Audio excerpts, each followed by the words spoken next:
नमस्कार दोस्तों, स्वागत है आपका मोटर राइड्स में। मेरा नाम है अमित और इसे तो किसी परिचय की ज़रूरत है ही नहीं। यह है महिंद्रा का नया थार 2020 थार। और इस गाड़ी का on road review, usability review, क्या अच्छा है क्या बुरा है, क्या आप डे टू डे लाइफ में से यूज़ कर सकते हैं, वहाँ पर आपको किन चीज़ों से बड़ा मज़ा आएगा, कौन सी चीज़ें आपको तंग करेंगी, ये सारी चीज़ें मैंने एक दूसरे वीडियो में बनाई है। लेकिन ये जो वीडियो है यहाँ पर मैं सिर्फ फोकस करना चाहता था इस गाड़ी की जो ऑफ रोडिंग कैपेबिलिटी है। यहाँ पर क्या इक्विपमेंट यूज़ किया गया है ऑफ रोडिंग के लिए, वो काम किस तरह से करता है, यहाँ पर कैपेबिलिटीज़ जो हैं वो क्या है और क्या नहीं है। और अगर आप इसे कंपेयर करें कुछ और बड़े ही पॉपुलर ऑफ रोडर्स के साथ में, तो ये कहाँ स्टैंड करता है, इन सब चीज़ों का एक डेमोन्स्ट्रेशन देने के लिए और इन सब चीज़ों के बारे में आपको बताने के लिए मैंने ये वीडियो एक अलग से बनाया है, जो कि फोकस करेगा सिर्फ ऑफ रोडिंग कैपेबिलिटीज़ पे। और जब ऑफ रोडिंग की बात आती है तो ऑफ रोडिंग जो है दोस्तों, आपने देखा होगा बहुत सारे लोग पानी उछालते हैं, बहुत ज़ोर से गाड़ी को हवा में उछाल देते हैं। असल में आप ऑफ रोडिंग कैपेबिलिटी की बात जब करते हैं तो ये जो ड्रामेटिक शॉट्स होते हैं ये ऑफ रोडिंग कैपेबिलिटी नहीं होती है। ऑफ रोडिंग कैपेबिलिटी बहुत सारी चीज़ों से मिलके बनती है और ये जो ड्रामेटिक शॉट्स होते हैं ये ऑफ रोडिंग कैपेबिलिटी को नहीं दर्शाते हैं। ऑफ रोडिंग कैपेबिलिटी जो है वो गाड़ी किस तरह से अपने चारों पहियों तक ड्राइव पहुंचाती है, ग्राउंड क्लियरेंस कितना है, उसका लो रेशियो गियर बॉक्स जो है वो कितना ज़्यादा कैपेबल है, इंजन कैसा है, वाटर फोर्डेबिलिटी कितनी है, इसके अलावा जो टेक्नोलॉजी यूज़ करी गई है ऑल व्हील ड्राइव में या फोर व्हील ड्राइव में वो कितनी इफेक्टिव है। बहुत सारे और भी टेक्निकल पैरामीटर्स होते हैं जो एक गाड़ी को एक अच्छा ऑफ रोडर बनाते हैं। और जनरली ऑफ रोडिंग बड़ी स्लो स्पीड्स पे की जाती है, जहाँ पर जो ऑब्स्टेकल्स हैं उन्हें क्लियर किया जाता है। तो यहाँ पर आपको नाचने कूदने वाले कुछ बहुत ज़्यादा ड्रामेटिक शॉट्स नहीं मिलेंगे। लेकिन मैं आपको एक वादा करता हूँ कि यहाँ पर आपको ये वीडियो देख करके ज़रूर समझ में आएगा कि इस गाड़ी के अंदर जो टेक्नोलॉजी है वो किस तरह से काम करती है, उसे आप देख पाएंगे। तो दोस्तों, हम लोग सबसे पहले बात करते हैं इस गाड़ी की और यहाँ पर आपके पास क्या क्या कैपेबिलिटीज़ हैं उसकी। तो जो बेसिक चीज़ें हैं वो मैं आपको पहले बता देता हूँ। यहाँ पर आपके पास 226 mm का ग्राउंड क्लियरेंस है, मेरे ख्याल से सफिशिएंट है। जो इसका अप्रोच एंगल है वो है 42 डिग्रीज़। जो ब्रेक ओवर एंगल यानी कि रैंप ओवर एंगल, आप किसी बाधा को जब सीधे पार करेंगे तो वो जो एंगल है वो कितना होगा, वो यहाँ पर आप मिलता है 27 डिग्रीज़। और जो इसका डिपार्चर एंगल है वो है 37 डिग्रीज़। तो ये कुछ बेसिक चीज़ें हैं। 650 mm की यहाँ पर वाटर वेडिंग कैपेबिलिटी है, यानी कि आप समझ लीजिए कि 1 मीटर जो हाइट होती है तो उसका लगभग 65% पानी अगर है तो उसमें से एक गाड़ी निकल सकती है। जब वाटर वेडिंग की हम लोग बात करते हैं तो हम ये समझते हैं कि वाटर वेडिंग आपने की गाड़ी के साथ और वो बात वहाँ पे ख़त्म हो गई। देखिए, ये बात एक अलग है कि आप उस पानी में से निकल पाए कि नहीं, और ये बात दूसरी है कि वो कहीं पर डैमेज करती है कि नहीं। तो आप ये समझिए कि जब आप ज़्यादा वाटर वेडिंग करते हैं तो कहीं ना कहीं जो पानी आपके एक्सल के अंदर और आपके पहियों में, ब्रेक्स में जो घुसता है, जो डर्ट घुसती है, आप निकल पाएंगे, ये एक दूसरी बात है, लेकिन वो कहीं ना कहीं एक लॉन्ग टर्म डैमेज छोड़ के जाएगा। तो वाटर वेडिंग जब आप करते हैं तो एक एसोसिएटेड डैमेज, एक कोलैटरल आपको मिलता है और वो आपको हमेशा ध्यान में रखना है।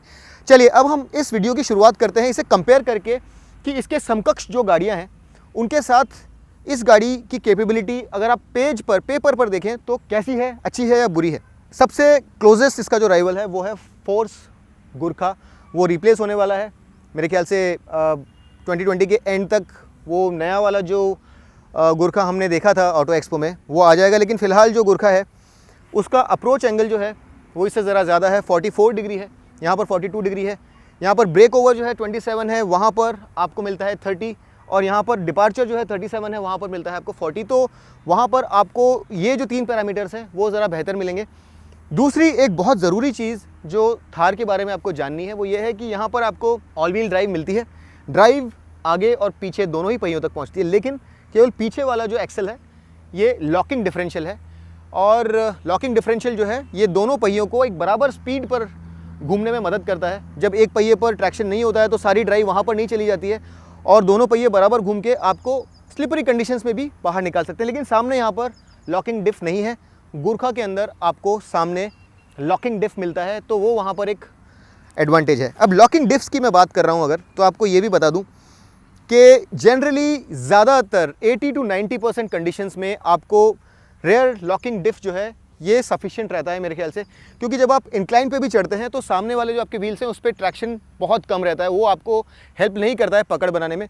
भार जो है सारा, जैसा कि आप यहाँ पे अभी देख रहे हैं, जनरली ये तो मैंने ऊपर चढ़ा दिया है तो यहाँ पर इन टायर्स पर भी ज़रा ट्रैक्शन है, लेकिन जब ये चढ़ रहा होगा तो जो पकड़ है वो आपको पीछे वाले टायर्स में ही मिलती है। तो रियर डिफ जनरली ज़्यादा इंपॉर्टेंट रहता है।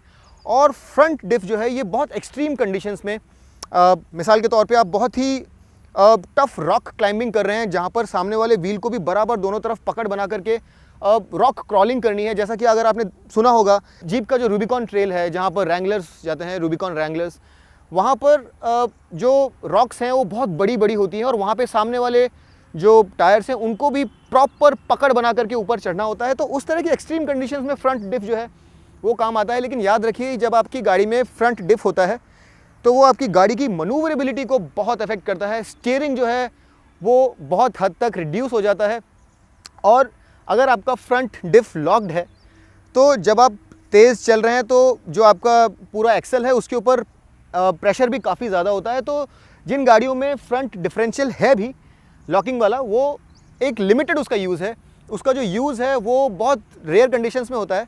यहाँ पर फ्रंट डिफ की जो कमी है उसे महिंद्रा ने BLD यानी ब्रेक लॉकिंग डिफरेंशियल के द्वारा दूर करने की कोशिश करी है। काम कैसे करता है मैं आपको डेमो में भी बताऊंगा। लेकिन आप ये समझिए कि जब ट्रैक्शन एक व्हील छोड़ देता है तो ब्रेक उसे पकड़ लेता है ताकि दूसरा व्हील जो है वो घूम सके। लेकिन यहाँ पर एक प्रॉपरली लॉकिंग फ्रंट डिफरेंशियल नहीं है जो आपको गुरखा में मिलता है। अब यहाँ पर अगर आप कुछ और चीज़ों की बात करें, हम लोग इसे अगर दुनिया के जो बेस्ट ऑफ रोडर्स हैं उनसे अगर कंपेयर करें, जैसे कि recently Ford Bronco internationally launch हुआ है, जीप रैंगलर जो है ये एक बड़ा ही जाना माना ऑफ रोडर है जिसके ऊपर ये गाड़ी भी डिज़ाइन के तौर पर ज़रा बेस्ड है। अब यहाँ पर मैं जब ब्रोंको और रैंगलर की बात कर रहा हूँ तो मैं रैंगलर रूबिकॉन जो उनका एक्सट्रीम वर्जन है उसकी बात कर रहा हूँ, और ब्रोंको का भी जो बैडलैंड्स एडिशन है विद सैस्कॉच सस्पेंशन उसकी बात कर रहा हूँ। तो इसे मैं कंपेयर कर रहा हूँ एक्सट्रीम जो वर्जन्स हैं दोनों ही ब्रोंको और रैंगलर के उनके साथ। और अगर आप इसे कंपेयर करें यहाँ पर एक काफ़ी अच्छा off roading machine Jeep Trailhawk Compass जो अवेलेबल है उसके साथ, तो ये कहाँ स्टैंड करता है। देखिए जो क्रॉल रेशियो है इस गाड़ी का बहुत अच्छा है, बहुत उल्लेखनीय है। 42:1 का क्रॉल रेशियो यहाँ पर आपको मिलता है जो बहुत सॉलिड है। जिस कीमत में ये गाड़ी आपको दी जा रही है मेरे ख्याल से लगभग 10 लाख की इसकी कीमत है। अगर आप एवरेज आउट करें तो 10-11 लाख रुपए की एक्स शोरूम प्राइस है। उसके लिए 42:1 का रेशियो बड़ा ही ज़बरदस्त है। और यहाँ पर अगर आप इसे कंपेयर करते हैं जीप कंपस ट्रेल हॉक से तो वहाँ पर आपको 20:1 का रेशियो मिलता है। लेकिन अगर आप इसे कंपेयर करते हैं मिसाल के तौर पे फोर्ड ब्रोंको के साथ, तो फोर्ड ब्रोंको के अंदर आपको मैनुअल ट्रांसमिशन में 94.7:1 का क्रॉल रेशियो मिलता है, और जीप रैंगलर जो है वहाँ पर आपको 84.2:1 का रेशियो मिलता है। ये दोनों ही रेशियो इससे डबल से भी ज़्यादा है। ये मैनुअल ट्रांसमिशन की बात कर रहा हूँ मैं। और अगर उनके ऑटो ट्रांसमिशन को आप देखेंगे तो ब्रोंको में आपको 67.8:1 का रेशियो मिलता है और रैंगलर में ऑटो में 77.2:1 का रेशियो मिलता है। वो गाड़ियाँ बहुत ज़्यादा महंगी भी हैं, वहाँ पर जो इंजन्स हैं उनकी पावर और टॉर्क भी यहाँ से ज़्यादा है, और वो गाड़ियाँ जो हैं वो डेफिनेटली ज़्यादा कीमत के साथ बनी हुई हैं, और उनका जो ऑडियंस है वो ज़रा अलग है। लोग ज़्यादा पैसा देने के लिए तैयार है, तो वहाँ पर वो कुछ ज़्यादा इक्विपमेंट भी दे सकते हैं। तो उस लिहाज से जो एकदम एक्सट्रीम ऑफ रोडर्स है वो यहाँ से ज़रा बेहतर है। वहाँ पर दोनों ही गाड़ियों में आपको फ्रंट लॉकिंग डिफ भी मिलता है। लेकिन अगर आप कुछ चीज़ें देखें तो हमारा थार जो है ये भी किसी से कम नहीं है। और अगर आप इसे ब्रोंको से कंपेयर करें तो वहाँ पर आपको अप्रोच एंगल ज़रा बेहतर मिलता है 43.2 जो कि 1.2 डिग्रीज बेहतर है। लेकिन यहाँ पर ब्रेक ओवर एंगल वहाँ से 0.7 डिग्रीज बेहतर है, वहाँ पर 26.3 ही है, और डिपार्चर एंगल दोनों का बराबर है। उसी तरह से रैंगलर का जो अप्रोच एंगल है वो इससे काफ़ी कम है, वहाँ पर आपको 33.9 डिग्रीज़ का अप्रोच एंगल, 22.6 डिग्रीज़ का ब्रेक ओवर एंगल, और इसी के बराबर 37 डिग्रीज़ का डिपार्चर एंगल मिलता है। तो अपनी कीमत के लिहाज से ये गाड़ी बहुत ही केपेबल है। और एवरीडे कंडीशंस में जहां बात आती है ट्रैक्शन मैनेज करने की, वहां पर ये गाड़ी भी बहुत अच्छे से आपको कहीं भी लेकर के जा सकती है, आपको दो बार सोचना नहीं पड़ेगा। लेकिन जहां बहुत बड़े रॉक्स पे क्रॉलिंग की बात आती है या फिर बड़े एक्सट्रीम ऐसी जगहों की बात आती है जहां पर बड़ी रॉक्स हैं और जहां पर फ्रंट व्हील जो है वहां पर लगातार आपको बहुत ही स्ट्रॉन्ग ट्रैक्शन चाहिए, जहां पर स्लिपेज जो है सामने वाले व्हील्स पर बहुत ज़्यादा हो रहा है और पीछे आपको ज़्यादा मदद नहीं मिल रही है, तो उन कुछ रेयर केसेस में फ्रंट डिफ जो है वो ज़रा बेहतर काम में आता है। अब यहाँ पर अगर आप देखेंगे तो ये नीचे आपको हुक नज़र आएगा। बहुत सारे लोगों को ये मिसिंग लग रहा था कि ये कहाँ गया। तो अगर आपको विंचिंग करनी है, इसे बाहर निकालना है, तो ये जो हुक है यहाँ पर ये इस्तेमाल में आएगा। और ये मेरे ख्याल से आप में से बहुत सारे लोग जानना चाहते थे पीछे वाला हुक यहाँ पर अगर आप एग्जॉस्ट के जस्ट ऊपर देखेंगे तो यहाँ पर आपको नज़र आ जाएगा। तो ये आगे और पीछे के जो हुक्स हैं जो आप ढूंढ रहे थे वो यहाँ पर है। सस्पेंशन भी एक बड़ा इंपॉर्टेंट कंपोनेंट होता है, और अगर आप यहाँ पे आकर के देखेंगे तो आपको कुछ हद तक व्हील आर्टिकुलेशन का भी एक अंदाज़ा लगेगा। व्हील आर्टिकुलेशन जो है ये ज़रूरी होता है कि अगर आप गाड़ी को ज़रा ऊपर नीचे किसी ऐसी जगह पर लेकर के जाएँ जहाँ पर सरफेस जो है वो ऊबड़ खाबड़ है, तो गाड़ी का व्हील अगर ऊपर नीचे नहीं हो सकता है उस सरफेस के हिसाब से, तो आपको ट्रैक्शन कैसे मिलेगा। तो जो व्हील्स हैं वो उन खड्डों में लटक के नीचे तक जा पाएँ, या फिर अगर वहाँ पर प्रेशर व्हील पर ज़्यादा पड़ रहा है तो ऊपर भी हो जाए, ताकि ग्रिप जो है बराबर बनती रहे। ये बहुत ज़रूरी होता है। इस क्वालिटी को हम लोग व्हील आर्टिकुलेशन कहते हैं। अब पीछे यहाँ पर इंडिपेंडेंट सस्पेंशन है, तो यहाँ पर आपको जो ट्रैवल है ये ज़रा ज़्यादा मिलता है। आगे आपके पास इंडिपेंडेंट सस्पेंशन है, लेकिन उसका जो ट्रैवल है वो बहुत ज़्यादा नहीं है। लेकिन फिर भी अगर आप यहाँ पे आर्टिकुलेशन देखेंगे तो ये देखिए ये व्हील कितना नीचे आ गया है, और ये अभी भी ज़मीन को पकड़ के बैठा हुआ है ताकि यहाँ पर इसे ग्रिप मिले। लेकिन अगर इसके दूसरी तरफ वाले व्हील को आप देखेंगे तो ये देखिए ये व्हील जो है ये ऊपर चढ़ गया है एकदम, और ये डिफरेंस है यहाँ और वहाँ में। ये जो सरफेस है ये कहीं से ऊपर कहीं से नीचे है, और इसलिए ये ज़रूरी है किसी भी गाड़ी के लिए कि उसका जो व्हील का जो ट्रैवल है, जो सस्पेंशन का ट्रैवल है, वो उसे अनुमति दे कि वो व्हील ज़मीन को पकड़ के ट्रैक्शन बना पाए। आप सामने भी अगर आके देखेंगे तो लेफ़्ट और राइट व्हील में आपको जो आर्चेस हैं उसके नीचे ज़रा फ़र्क नज़र आएगा, लेकिन यहाँ पे फ्रंट इंडिपेंडेंट जो सस्पेंशन है ये उतना लॉन्ग ट्रैवल नहीं है जितना कि आइडियली हो सकता है। लेकिन ये जो गाड़ी है इसकी एक ज़रा लिमिटेशन भी है मेरे ख्याल से। फ्रंट इंडिपेंडेंट सस्पेंशन जो है यहाँ पर इसकी जो overall extreme off roading capabilities है उसे कहीं ना कहीं थोड़ा सा इम्पैक्ट करता है। लेकिन ये एक रोड कार भी है, ये एक फुल टाइम ऑफ रोडर नहीं है। तो ये जो एक कॉम्प्रोमाइज़ है ये बहुत ज़रूरी था, क्योंकि ये जो गाड़ी है इसे रोड होल्डिंग भी अपनी करनी है, और ऐसा नहीं है कि ये सिर्फ ऑफ रोडिंग के लिए ही काम आएगी। अब यहाँ पर विशेषताएं क्या क्या हैं ये मैं आपको बता देता हूँ, और फिर उसका चल के हम लोग जल्दी से डेमो देखते हैं। सबसे बड़ी चीज़ जो बहुत सारे लोग मिस करते हैं और जो मेरे ख्याल से बहुत ज़रूरी है वो ये है कि ये जो चीज़ यहाँ आप देख रहे हैं, ये टायर किसी भी ऑफ रोडर के लिए सबसे ज़्यादा ज़रूरी चीज़ है। आपके पास बेस्ट ऑफ रोडिंग गियर हो, लेकिन अगर आपके टायर मजबूत नहीं हैं, अगर आपके टायर्स के अंदर नॉबीज़ नहीं है, अगर आपके टायर उस तरह के सरफेस के लिए नहीं बने हैं, तो आप ऑफ रोडिंग नहीं कर पाएंगे। आप एक रोड बायस टायर को किसी बेहतरीन से बेहतरीन ऑफ रोडर में डाल दीजिए और फिर किसी स्लिपरी सरफेस पे लेके जाइए, आप देखेंगे कि चारों पहिए घूम रहे हैं, कोशिश कर रहे हैं आगे बढ़ने की, लेकिन ट्रैक्शन ही नहीं है, क्योंकि वो जो टायर्स हैं वो बने नहीं हैं इस तरह की ऑफ रोडिंग के लिए। तो पहली चीज़, इस तरह का एक 255 सेक्शन टायर जो है ये बहुत ज़रूरी है, बड़ा और ज़्यादा ज़रूरी मजबूत। इस तरह के टायर्स सॉफ्ट कंपाउंड या फिर कमज़ोर साइड वॉल्स वाले या फिर कमज़ोर रबर वाले नहीं हो सकते। ब्लेड्स, स्टोन, कांटे और भी कई तरह के जो अवरोध आते हैं वो लगातार इन टायर्स पर हमला करते हैं, और ये जो टायर्स हैं ये उस तरह के अवरोध के साथ लगातार लड़ने में सक्षम होने चाहिए। तो मेरे ख्याल से ये जो टायर्स हैं ये काफ़ी अच्छे हैं, और मैंने बहुत सारे ऑफ रोडर्स चलाए हैं, premium of roaders, land rover से लेकर के BMW के भी जो एक्स ड्राइव सिस्टम्स आते हैं, मर्सिडीज़ के भी कुछ गाड़ियाँ जो है 4मैटिक के साथ में आती हैं। बड़ा प्रॉब्लम उन गाड़ियों के साथ यही है कि अगर आप उन्हें ऑफ द रोड लेकर के जाते हैं, ख़ास तौर पर रॉकी कंडीशंस में, तो वहाँ पे वो टायर जो हैं वो प्रोन टू कट्स होते हैं, बहुत जल्दी कट जाते हैं। तो ये टायर जो है बहुत ज़रूरी है, और यहाँ पर ये C8 ज़ार टायर जो हैं ये काफ़ी सॉलिड हैं। ये इसे कॉन्फिडेंस देते हैं कि आप इसे एडवर्स कंडीशंस में लेकर के जाएँ और इसे यूज़ करें। दूसरा, यहाँ पर आपके पास ऑल व्हील ड्राइव है, पीछे लॉकेबल डिफरेंशियल है जिसे कि आपको मैनुअली लॉक नहीं करना पड़ेगा।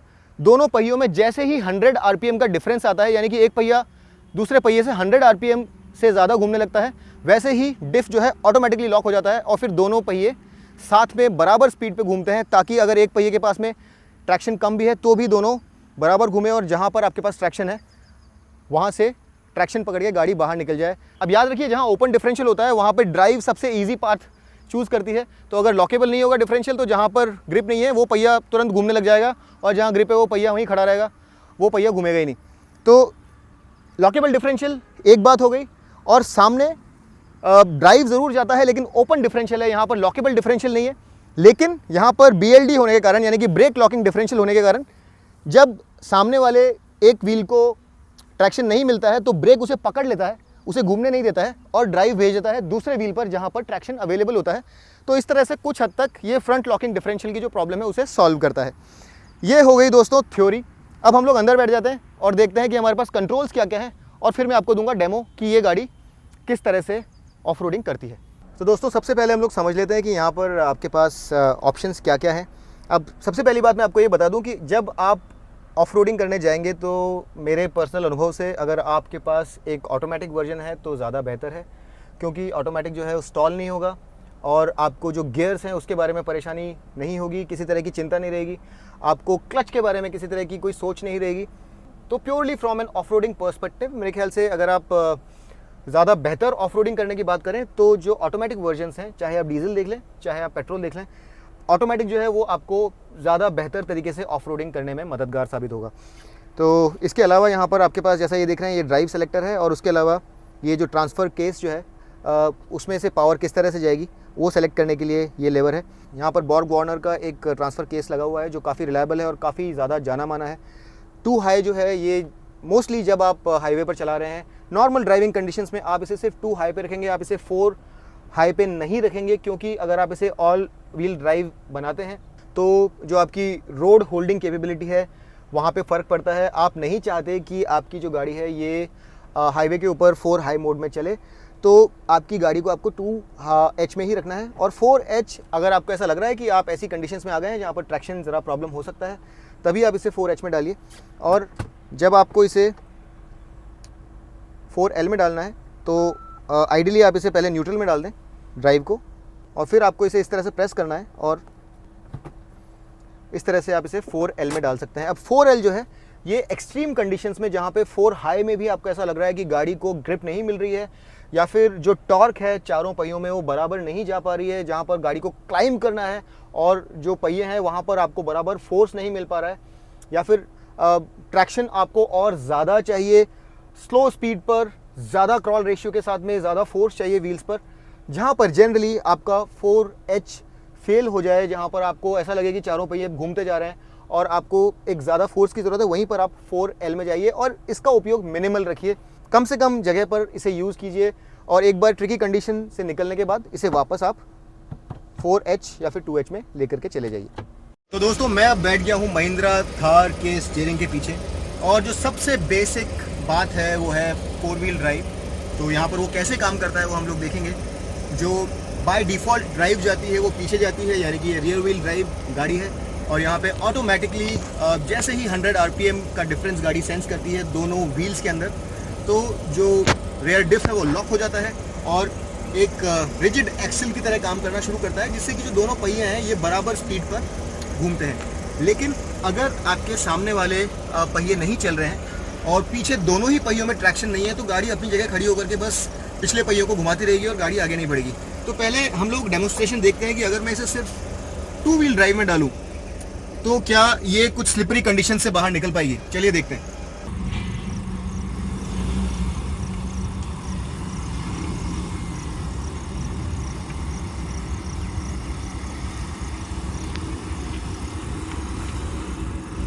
तो जैसा कि आपने देखा ड्राइव आगे वाले व्हील्स में नहीं जा रही थी और पिछले पहिए बहुत स्ट्रगल कर रहे थे इस चिकने सरफेस से बाहर निकलने के लिए, और जैसे ही आप इसे 4 हाई में डाल देंगे ये सिचुएशन किस तरह से चेंज होती है ये हम पहले देखते हैं।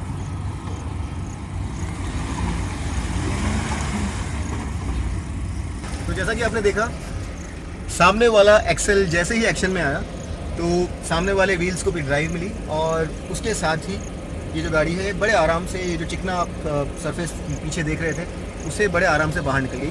तो ये था बिल्कुल बेसिक डेमोन्स्ट्रेशन कि जब आप 2 व्हील ड्राइव मोड में होते हैं और उससे 4 व्हील ड्राइव मोड में जाते हैं तो किस तरह से आपको फ़र्क जो है वो देखने के लिए मिलता है बाहर से।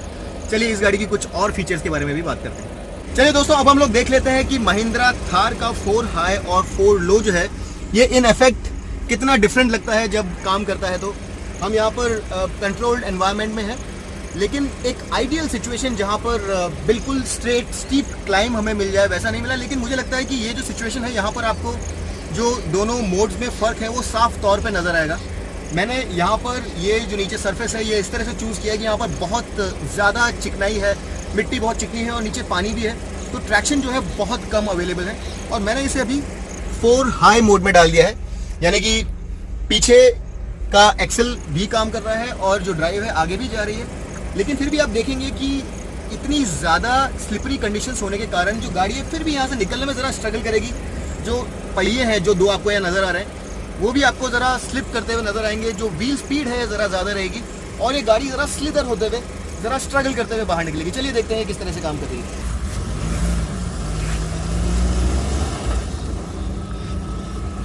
आपने देखा रहेगा कि जो टायर्स थे वो ज़रा स्पिन हो रहे थे, बराबर उन्हें ट्रैक्शन नहीं मिल रहा था। एक बार फिर से मैं आपको 4 हाई में ये चीज़ करके दिखाता हूँ।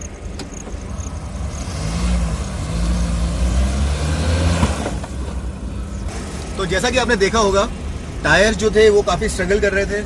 अब मैं इसे 4 लो में डाल दूंगा और फिर आप देखेंगे कि ये जो गाड़ी है ये ज़्यादा कॉन्फिडेंटली इस तरह की सिचुएशन से बाहर निकल पाएगी, क्योंकि यहाँ पर जो टॉर्क कन्वर्जन है, जो मल्टीप्लिकेशन है वो बढ़ जाता है और पहियों को ज़्यादा टॉर्क मिलती है। चलिए देखते हैं। तो जैसा कि आपने देखा होगा बिना किसी स्लिदरिंग के और काफ़ी ज़्यादा कॉन्फिडेंटली ये गाड़ी उसी कंडीशन से बाहर निकल पाई। तो यहाँ पर जो चारों व्हील्स हैं, यहाँ पर आपको जो ड्राइव है वो ज़्यादा मजबूती से मिलता है, टॉर्क जो है वो ज़्यादा मिलता है और यहाँ पर आपको क्रॉल रेशियो जो है ये भी बहुत ज़्यादा स्ट्रॉन्ग मिलती है। तो रॉक क्रॉलिंग के लिए और इस तरह की चैलेंजिंग कंडीशंस के लिए ये 4 लो जो मोड है ये है। बट जनरली आपको ज़्यादातर लगभग 90-95% कंडीशंस में गाड़ी को 4 लो में डालने की ज़रूरत नहीं पड़ेगी। और थार का जो 4 व्हील ड्राइव सिस्टम है ये अपने आप में सफिशिएंट है। यहाँ पर आपको ब्रेक लॉकिंग डिफरेंशियल सामने मिलता है जो कि ट्रैक्शन कंट्रोल का एक कंपोनेंट है।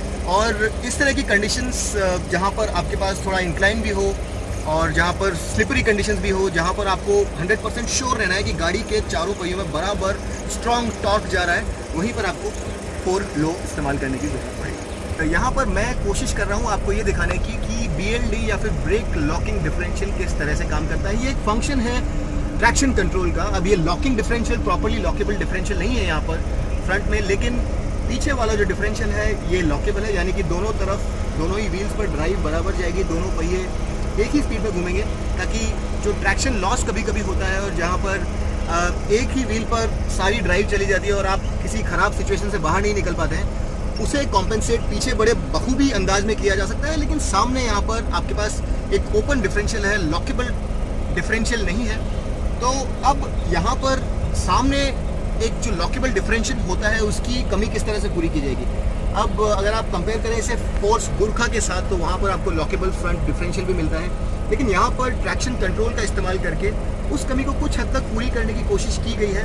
अब जब सामने दोनों व्हील्स अगर स्पिन हो रहे हैं तो आप ज़्यादा कुछ कर नहीं सकते, लेकिन अगर एक व्हील में ज़रा भी ट्रैक्शन है तो ट्रैक्शन कंट्रोल जिस व्हील में आपके पास ट्रैक्शन नहीं है और जो स्पिन करके सारी ड्राइव अपनी तरफ खींच रहा है उसे लॉक कर देता है, जिससे कि जो ड्राइव है वो दूसरी तरफ जाना शुरू हो जाती है और दूसरी तरफ जहाँ पर ड्राइव है वहाँ पर चूंकि आपके पास ट्रैक्शन है तो गाड़ी बाहर निकल जाती है। अब अगर आप इस गाड़ी की बात करें तो आप इसके चारों पहिए एक बार देख लीजिए।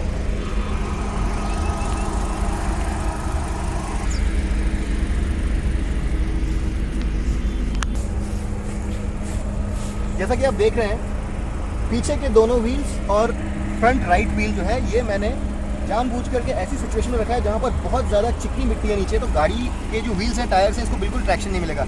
लेकिन फ्रंट लेफ्ट जो टायर है वहाँ पर थोड़ा सा ट्रैक्शन अवेलेबल है। अब होगा क्या, पीछे वाले व्हील जो है ये स्पिन होंगे क्योंकि दोनों ही तरफ बहुत कम ट्रैक्शन है। यहाँ पर सामने भी ट्रैक्शन बहुत कम है, लेकिन चूँकि फ्रंट लेफ्ट में ट्रैक्शन है तो क्या होगा कि ये जो व्हील है इसे BLD लॉक करेगा और जो फ्रंट लेफ्ट व्हील है वहाँ पर ट्रैक्शन लेकर के ये गाड़ी बाहर निकल जाएगी। मैं ब्रेक नहीं दबाऊंगा, लेकिन चूंकि ब्रेक्स जो है वो काम करेंगे तो आपको ब्रेक लाइट जलती हुई नज़र आएगी। और ये BLD जो है अगर मैं गलत नहीं हूँ तो 60 RPM का जो डिफरेंस होता है वो डिटेक्ट करते ही अपने आप इफेक्ट में आ जाता है। तो चलिए देखते हैं ये किस तरह से काम करता है। अगर आपको पीछे लाइट जलती हुई नज़र आए तो समझ लीजिए कि BLD आया था और उसने इस गाड़ी को बाहर निकलने में ज़रा मदद की।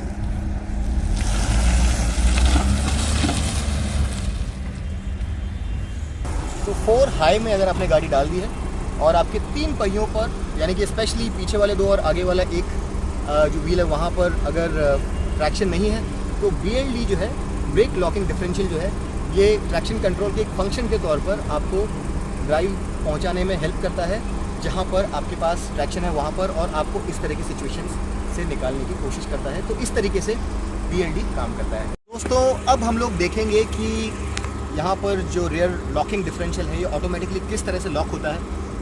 जब दोनों व्हील्स के बीच में जो आरपीएम का डिफरेंस है वो 100 आरपीएम से ज़्यादा हो जाता है, तो यहाँ पर जो रियल डिफरेंशियल है ऑटोमेटिकली लॉक हो जाता है और फिर वो दोनों ही व्हील्स को बराबर गति पर घुमाता है, जिससे कि अगर किसी एक व्हील के अंदर भी ट्रैक्शन नहीं है तो भी वो व्हील बाहर निकल सके। अब जैसा आप यहाँ पे देख रहे होंगे, यहाँ पर ये जो मेरा रेयर राइट व्हील है यहाँ पर ज़रा ज़्यादा ट्रैक्शन है, लेकिन अगर आप दूसरी तरफ देखेंगे, एक बार ज़रा देख लीजिए, दोनों जो रेयर व्हील्स हैं उनके ट्रैक्शन में फ़र्क है।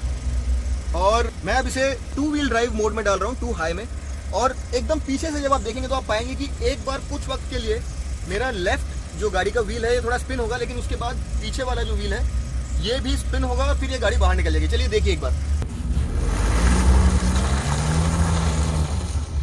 तो जैसा कि आपने देखा कि जो मेरा व्हील था, लेफ्ट वाला व्हील जो था, वहाँ पर ट्रैक्शन कम था, तो वहाँ पर पहले स्पिन हुआ और जब गाड़ी ने डिटेक्ट किया कि व्हील स्पिन में ज़रा डिफरेंस है तो उसने ड्राइव राइट व्हील में भी भेज दी और इस तरह से जो गाड़ी है ये 2 व्हील ड्राइव में भी इस चिकने सरफेस के ऊपर से निकल गई। तो ये जो लॉकिंग डिफ है ये ऑटोमेटिकली लॉक होता है जैसे ही 2 व्हील्स के बीच में आरपीएम का डिफरेंस होता है, ये तुरंत लॉक हो जाता है और आपको जो ट्रैक्शन है वो बराबर मिलेगा। दोनों ही जो व्हील्स है उसके ऊपर ट्रैक्शन तो आपको खैर सरफेस से मिलेगा, लेकिन जो व्हील स्पीड है वो दोनों ही व्हील्स पर बराबर मिलेगी। उम्मीद करता हूँ कि ये वीडियो देख करके आपको कुछ आइडिया लगा कि किस तरह से ये जो लॉकिंग डिफरेंशियल है काम करता है। तो दोस्तों, थार जो है बड़ा ही केपेबल ऑफ रोडर है और मैं आपको अपने पर्सनल एक्सपीरियंस से बताता हूँ कि इसी जगह पर मैं बहुत सारे ऑफ रोडर्स को लेकर के आया हूँ। इनफैक्ट जहाँ पर ये गाड़ी खड़ी है वहीं पर कुछ दिन पहले मेरे पास फोर्ड एंडेवर स्पॉट भी था, वो गाड़ी भी यहाँ से चढ़ गई थी। लेकिन जब वो गाड़ी यहाँ से चढ़ रही थी तो मुझे ज़्यादा ध्यान रखना पड़ा। मुझे इस बात का पूरी तरह से इल्म था कि ये एक लग्जरी एसयूवी है और मुझे ज़्यादा केयरफुल रहना है। इस केस में मुझे 2 बार सोचने की ज़रूरत नहीं है और ये जो चढ़ाई है ये इसके लिए बच्चों का खेल है। ये बहुत ज़्यादा स्टीप, इससे भी चढ़ाई चढ़ सकती है। खासियत यह है यहाँ पर कि आपको बिल्कुल भी सोचने की ज़रूरत नहीं पड़ेगी 2 बार अगर आप किसी ऑफ रोड कंडीशन में इस गाड़ी को लेकर के जा रहे हैं, तो वो इस गाड़ी की विशेषता है। आप चाहें तो फॉर्च्यूनर में भी कर सकते हैं, एंडेवर में भी कर सकते हैं, और भी कुछ गाड़ियाँ हैं जो ऑफ रोडिंग करती हैं, लेकिन उन गाड़ियों को आप रियल ऑफ रोड कंडीशंस में लेकर के जाएंगे तो आपको हमेशा डैमेज का खतरा बना रहता है। ये जो गाड़ी है ये इस तरह की कंडीशंस को बहुत अच्छे से मैनेज करती है, ये सबसे बड़ी एडवांटेज है। और मेरे ख्याल से इस कीमत में for all the conditions that you can throw at it, all the challenges that you can throw at it, ये गाड़ी बहुत ही ज़बरदस्त है। और असल में अगर आपको एंजॉय करना है अपनी लाइफ को, जा कर के नई नई जगह एक्सप्लोर करनी है और सोचना नहीं है 2 बार किसी रोड से नीचे उतर के किसी नई जगह को एक्सप्लोर करने से पहले, तो आप ज़रूर महिंद्रा थार के साथ जाइए। और ये तो इसका स्टॉक फॉर्म है।